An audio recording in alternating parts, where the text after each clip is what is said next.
Fala aí pessoal, módulo 40 e módulo 41 da frente 2 da nossa apostila 3. A gente vai falar sobre outra figura arredondada muito importante, que é o cone. Assim como o cilindro, a gente tem que analisar o cone enquanto a sua definição, seus elementos, para poder ser capaz de calcular área lateral, área de base, área total e volume desse cone. No caso, o cone diferencia-se do cilindro simplesmente pelo fato de que ele tem uma base circular e ele não tem a outra base circular no plano paralelo superior, inclusive, vamos dizer assim, igual ao cilindro. Ele tem todas as suas formações afuniladas em direção a um único vértice, o vértice V, aliás, o único vértice do cone como um todo. As figuras arredondadas não costumam ter arestas, não costumam ter vértice. Basicamente, o que a gente tem de uma figura arredondada, normalmente é o raio. No caso do cilindro e do cone, o raio da base. No caso da esfera, o raio da própria esfera. Cilindros e cones também têm alturas, que as distâncias principais, no caso do cilindro, é a distância entre as duas bases, no caso do cone, é a distância do vértice principal até a base. Na sua definição, você tem um cilindro como uma formação aqui lateral que não é uma aresta, sim chamada de geratriz, por conta dessa distância do vértice até o ponto que pega na circunferência da base.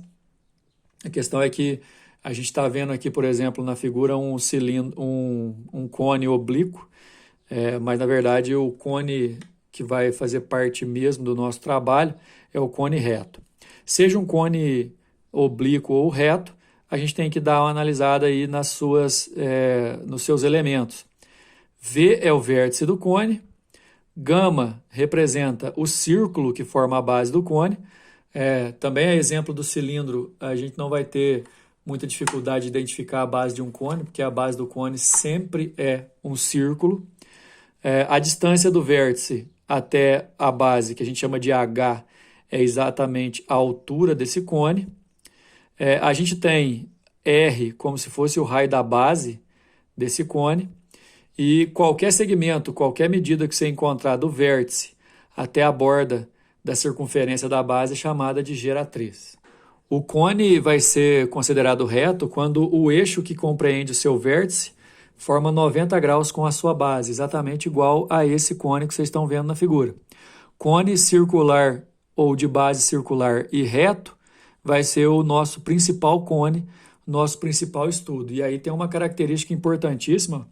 Percebam, por favor, que a distância do vértice até o centro da base, que é a própria altura do nosso cone, o raio da base e a medida da geratriz sempre vão formar, nesse formato aqui, um triângulo retângulo cuja geratriz é a hipotenusa desse triângulo e a altura e o raio são os catetos. Isso é justificado pelo fato de ser o cone reto e aí a altura pegar no centro da figura da base formando 90 graus exatamente na direção desse eixo. O cone circular reto também é chamado de cone de revolução, gerado por um triângulo retângulo que é tomado um dos catetos como vértice e ele é colocado a girar como eixo e ele é colocado a girar em torno desse eixo, formando esse cone circular reto aí. Nós vamos ter no cone circular reto a sua base como um círculo, a sua lateral, que é uma formação que daqui a pouco a gente vai ver, mas em termos de medidas, essa é a parte mais importante. Não é uma fórmula, é simplesmente uma constatação que a geratriz ao quadrado é igual ao quadrado da altura mais o quadrado do raio da base, por conta de geratriz, hipotenusa, raio da base e altura, catetos de um triângulo retângulo que fica formado ali, levando em consideração que o cone é reto, de eixo OV, reto com a área da base. Vocês devem ter lembrado das aulas anteriores, no módulo 37, por exemplo, no qual a gente fez um corte meridional no cilindro, um corte passando pelo diâmetro do cilindro e definindo uma área de secção meridiana que a gente definiu como um retângulo ou então um quadrado, no caso do cilindro equilátero. Mas no caso do cone, pessoal, você imaginar um plano que é perpendicular à base, mas passando pelo vértice e compreendendo o diâmetro da base, vai cortar esse cone formando uma secção meridiana, que na verdade é um triângulo, né? Aí você pode ver esse triângulo da secção meridiana, que é diametral, né, passando pelo diâmetro, vai ser formado por um triângulo que no mínimo vai ser isósceles, porque você tem duas geratrizes aqui nas laterais. A altura do próprio cone também vai ser a altura desse nosso triângulo e o diâmetro da base vai ser a base do triângulo. Lembrando que a área de triângulo, essa área verde aí, ó, essa área da secção meridiana, é base 2R vezes a altura H sobre 2. Então a gente tem aí a área da secção meridiana como sendo R vezes H. Sinceramente, mais uma vez falando, não encare como isso sendo uma fórmula nova. Vocês estão no segundo ano do ensino médio, então é normal vocês saberem calcular a altura do triângulo a partir da base do triângulo e da altura dele. Calcular a área do triângulo, melhor dizendo, a partir da base do triângulo e da altura dele. A questão é você saber se adequar à figura como um cone, lembrar que a secção meridiana passa pelo diâmetro da base, forma um triângulo de altura H igual a do cone e de base 2R, onde R é o raio da base do cone. E aí a área de triângulo é base vezes a altura dividido por 2, você consegue chegar até aqui. O detalhe é que, às vezes, por características do próprio cone, eventualmente esse triângulo que vai aparecer aqui pode ser um triângulo equilátero. Aí, por causa disso, a gente vai chamar o cone de cone equilátero. E aí a característica principal, enquanto lá no cilindro, quando o cilindro é equilátero, a altura é o dobro do raio da base, aqui a geratriz é o dobro do raio da base para formar um triângulo equilátero aqui na secção meridiana. Como eu disse no começo do vídeo e também eu dizia lá em cilindros, para cone e cilindro você não vai ter preocupação com questão de qual figura que forma a base. Sempre vai ser um círculo. Então a área de base de cone é a área do círculo, π vezes raio ao quadrado. A área lateral do cone, que é esse setor circular aqui, que eu acho que de repente você vai ter que decorar, mas é tranquilo. É πRG, onde R é o raio da base, G é a nossa geratriz de cone. Agora, a área total, pessoal, o cone ele tem só uma base e só uma lateral, basta você somar as duas. Quer dizer, se você tem uma base, que é a área do círculo, se você tem uma lateral, que é πr vezes G, e você colocar o πr em evidência, você vai chegar a essa fórmula aqui, que também dizendo novamente, não precisa decorar, você consegue chegar até ela. E aí, pessoal, assim, a gente faz um paralelo que até ajuda a entender melhor, que o cilindro está para o cone, assim como um prisma está para a pirâmide. Quando a gente estudou pirâmide, eu mostrei para vocês, por exemplo, que o volume de uma pirâmide é 1/3 do volume do cilindro de mesma base e mesma altura que a pirâmide. No caso do cone, o volume do cone é 1/3 do volume de um cilindro de mesma base e mesma altura. Então, se o volume do cilindro é a área da base vezes a altura, o do cone é 1/3 disso. 1/3 de πr ao quadrado H, porque πr ao quadrado é a área e H é a altura. Dá uma olhada que o primeiro exercício é um exercício de apresentação, ele pede a área lateral, a área total e o volume de um cone circular reto, cujo raio da base mede 8 e a geratriz 10. O detalhe é que ele não pediu a área de base, mas para achar a área total nós vamos ter que achar a área da base, né?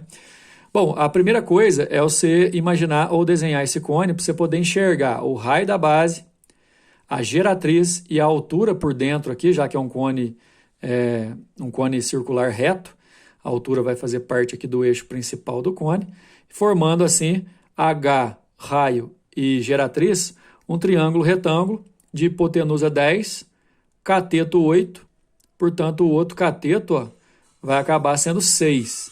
Você, usando o teorema de Pitágoras ou lembrando do triângulo 3, 4, 5, você descobre que a altura desse cone é 6. Agora, para achar a área lateral, você não precisa da altura, você faz πRG. 8 é o R, 10 é o G, 80 π metros quadrados.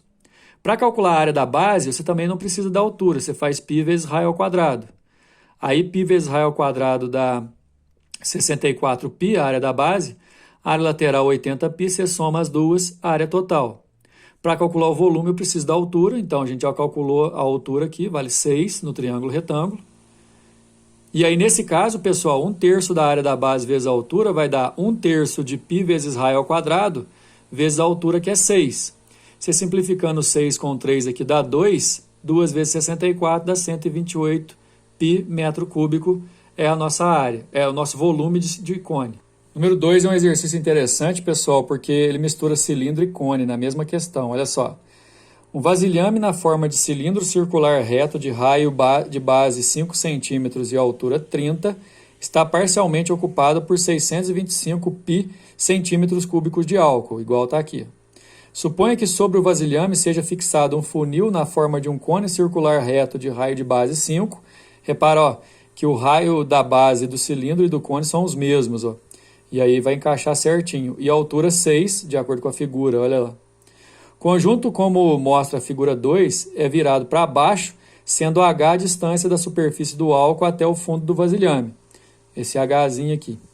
O volume do cone é 1/3 da área da base vezes a altura, e considerando essas informações, qual é o valor dessa distância h? Para começar, pessoal, a gente tem que levar em consideração que o volume total desse vasilhame é o volume do cilindro mais o volume do cone. O volume do cilindro é πr ao quadrado h, enquanto o volume do cone é 1/3 de πr ao quadrado h. Só que os h's que eu estou falando, um h é a altura do cilindro e o outro é a altura do cone.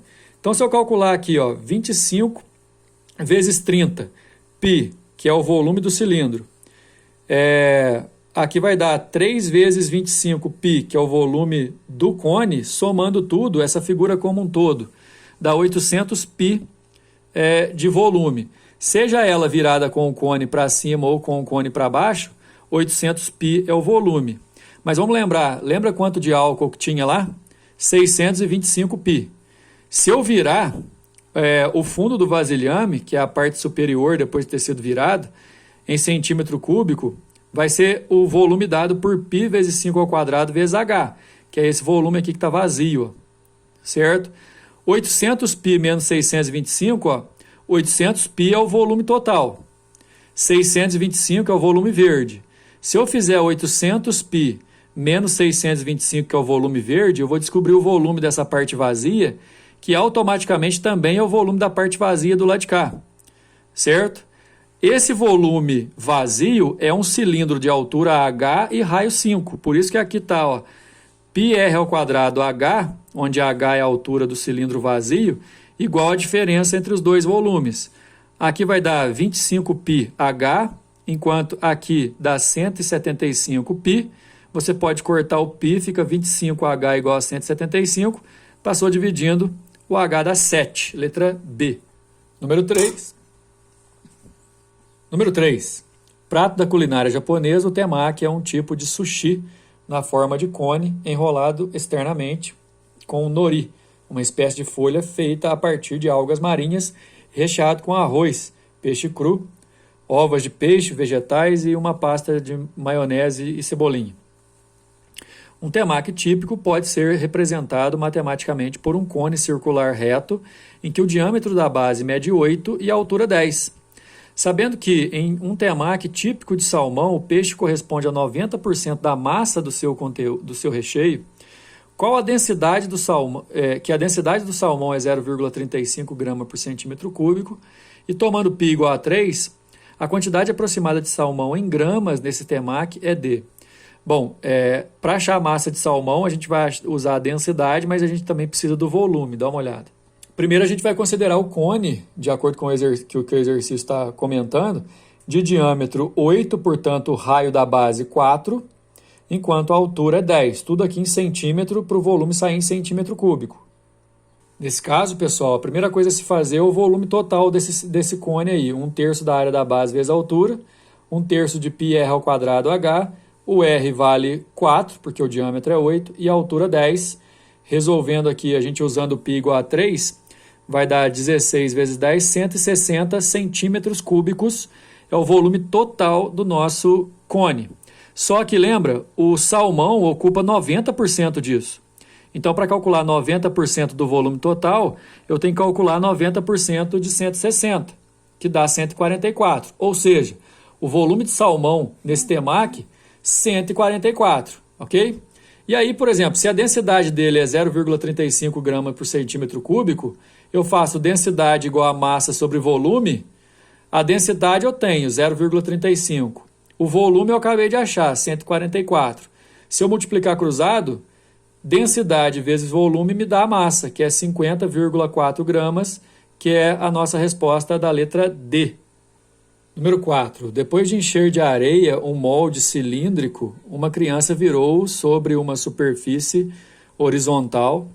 Após a retirada do molde, a areia escorreu formando um cone cuja base tinha raio igual ao dobro do raio da base do cilindro. Muito legal.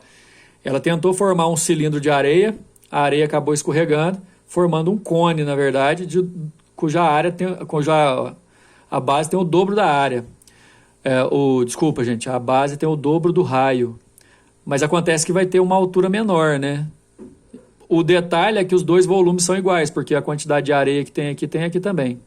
A altura do cone formado pela areia era igual a qual fração da altura total do cilindro? Bom, a questão é a seguinte, eu tenho um cilindro cujo raio mede R sobre 2, porque o diâmetro dele é R, a altura H. Esse cilindro se transformou num cone de diâmetro 2R, portanto o raio de base R, e a altura Hzinho. O detalhe é que os dois volumes são iguais, então o volume do cilindro é igual ao volume do cone. O volume do cilindro é π vezes raio do cilindro ao quadrado vezes a sua altura, área da base vezes a altura, enquanto o volume do cone é 1/3 da área dessa base pela altura. O detalhe, pessoal, que aqui está resolvido meio rápido, vamos resolver devagar aqui para entender. Depois de igualar os volumes e substituir os valores, elevando aqui ao quadrado fica r ao quadrado sobre 4, e aí o π dos dois lados você pode cortar, o r ao quadrado você também pode eliminar, ficando h sobre 3 é igual a h maiúsculo sobre 4 igual a h minúsculo sobre 3. O detalhe é que depois de igualar os volumes, porque a quantidade de areia é a mesma, você consegue relacionar as duas alturas devido ao fato de os raios serem diferentes. Então, a altura do cone vai ser 3/4 da altura original do cilindro, a resposta letra A.